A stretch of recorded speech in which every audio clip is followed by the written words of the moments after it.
Hello, guys. How's it going? Today is a very special day because we are day 119, and after 119 days, I have reached half of the amount of films that I need to see in order to break the record of most films seen in a cinema in 1 year. Yes, because I'm currently trying since March 16th to 2017. I'm trying to break the record of most films seen in a cinema in 1 year, and now I am at 250 films seen. And the film number 250 was a very fun film. It was called The Long Goodbye, and it's a great film because it's a classic. It's not a new release.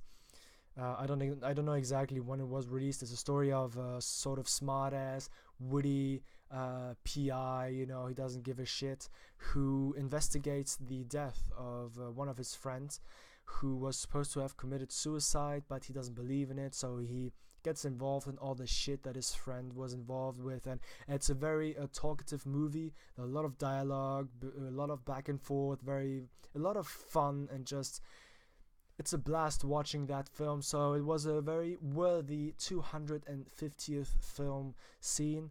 So it was a good day yesterday when I finished watching this film, reached 250, ate some chocolate to celebrate. Although, this week otherwise has rather been average, because even though with the old movies besides The Long Goodbye, the film that I watched weren't very...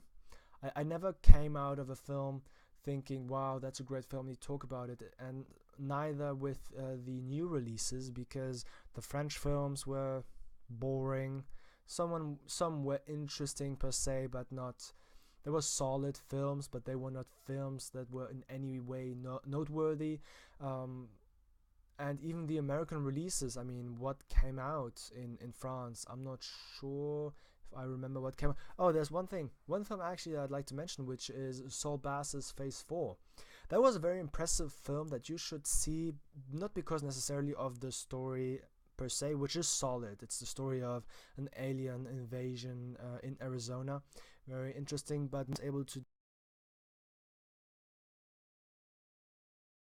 do extreme close-up on ants that were just incredible. I mean, you have a huge screen and you have the ants all over the screen, and even in singular ants, and there's some moments where you are about 10-15 minutes only with the ants, and he was able to tell a real emotional story with the interaction of ants. And I have no idea how he did this, because it seemed like he directed and staged the ants in order to create a story.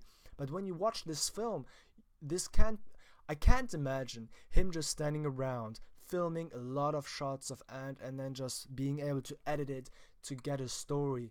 This seemed so much staged, so prepared, that I need to look into this. You should too, and it's just a film that is worth watching because of these elements. Otherwise, there's actually an American release that came out, which was Despicable Me 3. And, well, it was better than Transformers or Baywatch, I can tell you that. It's not very difficult, you'll tell me, but it was a fun film to watch, entertaining. There were several jokes that were funny, because of the Minions. I mean, I don't think that you can do any wrong with the Minions, and there was some throwbacks and some 80s related nuggets and music and tidbits. So it was a fun film to watch, but it wasn't overwhelming because of the story. Even though it was solid and held up, it wasn't very engaging, I'd say. It's not a bad film at all, and if you want to have a good time with your children, or just because you liked the first two, you should definitely check it out. But it is the least well-made film between the three films. It's gonna make a lot of money. They're gonna make a fourth one, maybe a Minions 2. It's funny because I didn't see Minions per se. Well, I didn't see Minions per se or not. I didn't see it, but I think they continued kind of their storyline from what I got in the trailers. So it was a fun experience, but otherwise nothing much to talk about beside the fact that 250, halfway there, still getting there. So thanks for watching. We'll talk more next week when I'm beyond the half point of my attempt to break the record of most films seen in the cinema in 1 year. So thanks for watching, and I'll talk to you next week. Salut.